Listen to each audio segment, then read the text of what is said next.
Bismillahirrahmanirrahim. Alhamdulillahirabbil alamin. Allahumma shalli wa sallim wa barik ala sayyidina Muhammadin amma ba'du. Assalamualaikum warahmatullahi wabarakatuh. Teman-teman yang dirahmati Allah, pada video kali ini kita akan bahas beberapa hal berkaitan dengan panitia kurban.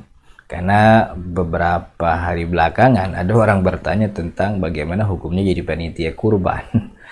Mungkin agak aneh begitu ya. Dia juga bertanya, apa dulu Nabi Muhammad SAW berkurban dengan panitia?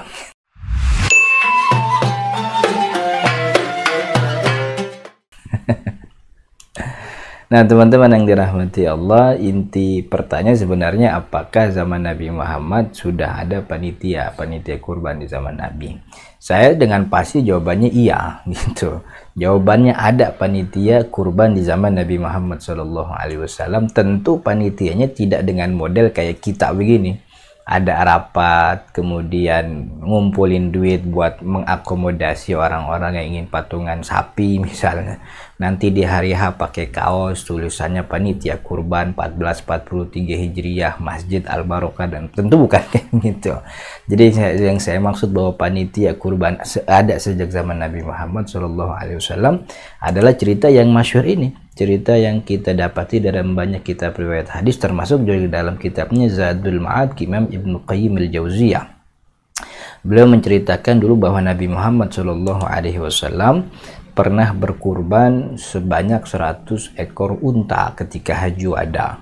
Dan kemudian beliau menyembelih sendiri 63 ekor dari 100 ekor itu beliau menyembelih sendiri, lalu sisanya itu diberikan kepada Sayyidina Ali bin Abi Thalib.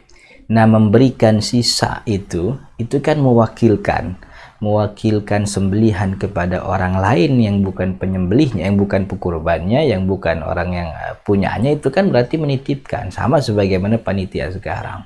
Jadi dulu Sayyidina Ali bin Abi Thalib resmi jadi panitia kurban yang ngurusin kurbannya Nabi Muhammad SAW. Walaupun dalam hal ini lebih tepatnya al-hadiyu, tapi jumhur ulama pun memakai hadis ini sebagai sebagai kurban karena sama-sama bagian dari dzabihah, sembelihan. Kemudian Nabi Muhammad SAW juga memerintahkan kepada Sayyidina Ali untuk mensedekahkan dagingnya. Daging, kulit, dan seterusnya disedekahkan. Itu kan juga pekerjaan panitia.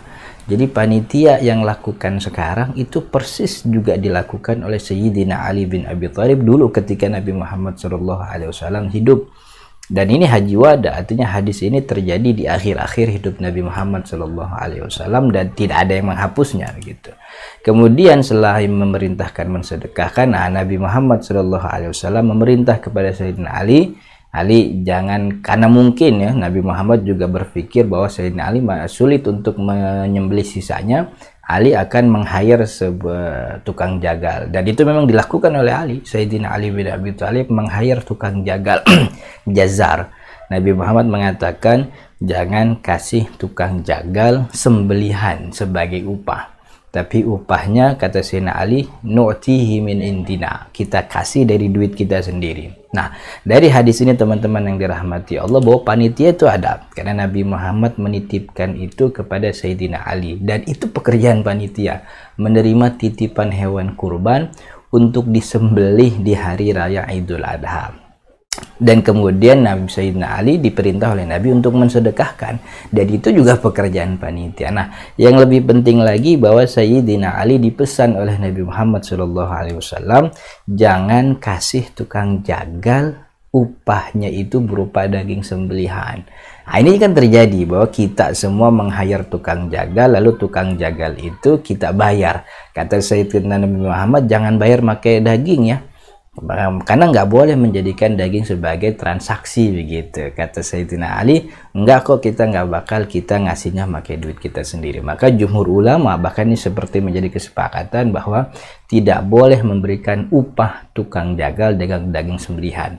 Daging sembelihan boleh diberikan kepada tukang jagal, tapi bukan sebagai upah, sebagai hadiah karena mungkin dia warga setempat, atau sebagai sedekah karena mungkin dia bagian daripada orang miskin, tapi bukan sebagai upah. Dan pesannya lagi bahwa Nabi Muhammad SAW tidak pernah melarang Sayyidina Ali untuk makan daging sembelihan.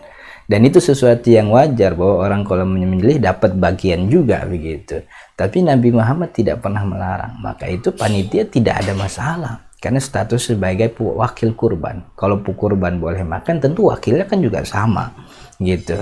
Tapi kan dia tukang jagal. Enggak, tukang jagal dengan panitia berbeda. Dan Nabi Muhammad pun membedakan itu antara Ali dengan tukang jagal. Kalau seandainya panitia yang mana Sayyidina Ali itu nggak boleh makan, tentu Nabi Muhammad juga pesan, bukan cuma pesan untuk tukang jagal, tukang jagal jangan dikasih ya, ente juga nggak boleh karena kan ente wakil, nggak gitu.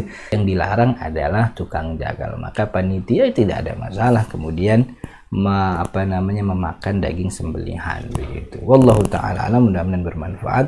Hadanallahu ayyakum ajma'in. Assalamualaikum warahmatullahi wabarakatuh.